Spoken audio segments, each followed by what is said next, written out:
نحمدہ و نصلی علی رسولہ الکریم اما بعد فاعوذ باللہ من الشیطان الرجیم بسم اللہ الرحمن الرحیم۔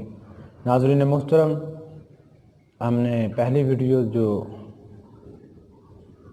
بیان کی تھی، میں نے عرض کیا تھا کچھ نماز کے متعلق کچھ عرض کیا تھا۔ جو مرد نماز ادا کرتے ہیں تو ایک دوست نے ہمیں کمنٹس کیا، انہوں نے کہا کہ قاری صاحب یہ بتائیں کہ عورتیں نماز کس طرح ادا کرتی ہیں۔ تو آج میں عورتوں کی نماز کے متعلق کچھ عرض کروں گا۔ دعا کرو کہ اللہ تبارک و تعالی ہمیں عمل کی توفیق عطا فرمائے۔ پہلے تو یہ بات عرض کرتا چلوں، پردے کے لحاظ سے نماز میں کتنا سطر چھپا ہونا ضروری ہے، مرد کے لیے اور عورت کے لیے۔ مرد کے لیے ناف سے لے کر گھٹنوں سمیت اور تک میں فرق ہے۔ سمیت کا مطلب ہے اس کے اندر گھٹنے شامل ہو جائیں، اور تک میں ہوتا ہے کہ گھٹنوں کے اوپر مرد کے لیے یہ فرض ہے کہ ناف سے لے کر گھٹنوں سمیت اس کا جسم ڈھکا ہوا چھپا ہوا ہو، کیونکہ اس سے کم اگر جسم چھپا ہوا نہ ہو تو مرد کی نماز نہیں ہوتی۔ اتنا جسم چھپانا فرض ہے۔ عورت کے لیے سر سے بال سے لے کر ٹخنوں تک اتنا جسم چھپا ہونا ضروری ہے، یہ فرض ہے۔ اگر اس سے کم ہوگا تو عورت کی نماز نہیں ہوگی۔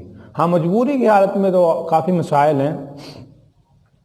اب دوسری بات یہ عرض کرتا چلتا ہوں کہ بعض لوگ کہتے ہیں کہ حدیث پاک سے ہمیں ثابت کریں کہ نماز مرد اور عورت کی نماز میں کیا فرق ہے۔ یہ بات حدیث سے ثابت تو نہیں ہے، لیکن بعض فقہا، امام ابو حنیفہ، امام احمد بن حنبل، امام شافعی، امام مالک، ان کا یہ قول ہے، تمام فقہا اس بات پر متفق ہیں کہ عورت اور مرد کی نماز میں فرق ہے۔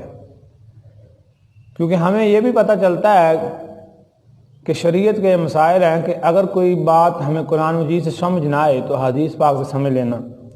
اگر حدیث پاک سے ہمیں کوئی بات سمجھ نہ لگے تو فقہا کے قول سے، امت کے اجماع سے ہمیں یہ پتہ چل جاتا ہے کہ اس بات پر امت متفق ہے۔ جس بات پر امت متفق ہو اس بات پر ہمیں عمل کرنا ضروری ہے۔ تمام فقہا اس بات پر متفق ہیں کہ عورت اور مرد کی نماز میں فرق ہے۔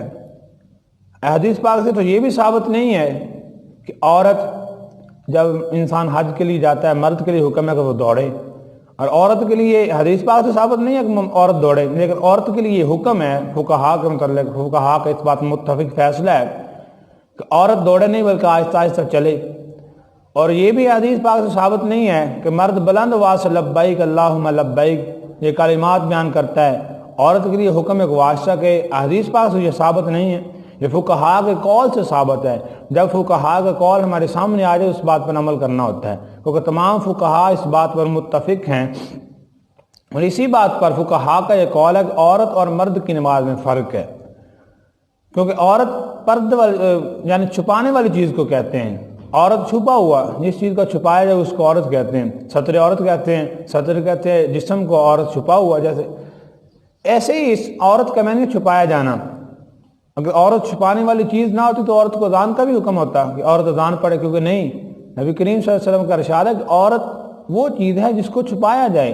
اذان اس لیے نہیں کہتی عورت کیونکہ عورت ایک پردے والی چیز ہے، اس کی آواز بھی کوئی غیر محرم نہ سنے، کیونکہ عورت کے لیے بہتر تو یہ ہے کہ عورت اپنے کمرے میں نماز پڑھے، وہاں پر اس پر بہتر ہے۔ اور مرد کے لیے یہ حکم ہے کہ مسجد میں جائے۔ اگر مرد مسجد میں جا کر امام صاحب کے پیچھے جماعت کے ساتھ نماز پڑھے 27 نمازوں کا ثواب ملتا ہے، عورت اکیلے پڑھے تو اسے زیادہ ثواب ملتا ہے، کیونکہ چھپانے والی چیز ہے۔ اس کے مرد اور عورت کا حکم علیحدہ ہے۔ مرد کے لیے یہ حکم ہے کہ جب تکبیر تحریمہ کہتا ہے تو مرد اپنے کانوں تک ہاتھ اٹھاتا ہے۔ عورت کے لیے یہ حکم نہیں ہے، کیونکہ عورت کے لیے حکم ہے کہ وہ سمٹ کر نماز پڑھے۔ مرد پھیل کر نماز پڑھتا ہے، عورت پھیل کر نہیں پڑھے گی کیونکہ وہ سمٹ کر پڑھے گی۔ عورت کے لیے یہ حکم ہے کہ عورت اپنے کندھوں تک ہاتھ اٹھائے، ٹھیک ہے۔ اور امام احمد بن حنبل، آپ کا تو یہ فرمان ہے کہ آپ فرماتے ہیں کہ عورت کے لیے یہ بھی نہیں کہ عورت تکبیر تحریمہ کہی نہ، بس تھوڑی سی آہستہ آواز سے کہہ لے، بس اتنا حکم ہے۔ جو امام بخاری کے جو استاد امام احمد بن حنبل وہ بیان کرتے ہیں۔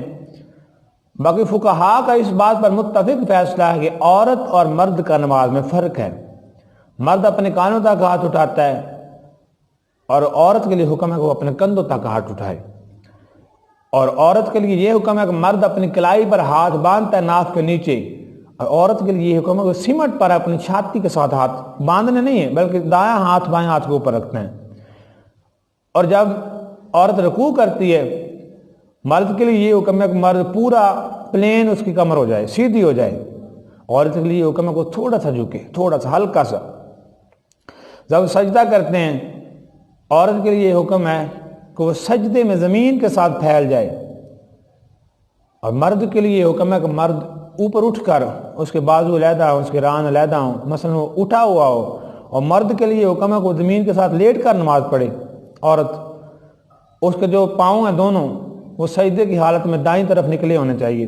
مرد کے لیے یہ حکم ہے کہ مرد کا دائیں پاؤں کھڑا ہو اور بائیں پاؤں اس کے نیچے ہو. عورت جب سجدہ کرتی ہے اس کے لیے یہ حکم ہے کہ وہ سجدے میں بھی اس کے پاؤں دائیں طرف نکلے ہونے چاہیے. اور جب بیٹھتی ہے جلسے میں اس وقت یہی حکم ہے. وہ دعا کریں کہ اللہ تبارک و تعالی ہمیں صحیح بات پر عمل کرنے کی توفیق عطا فرمائے. اگر کوئی مجھ سے غلطی ہوئی ہو تو ہم سب کو معاف فرمائے. وآخر دعوانا الحمدللہ رب العالمین.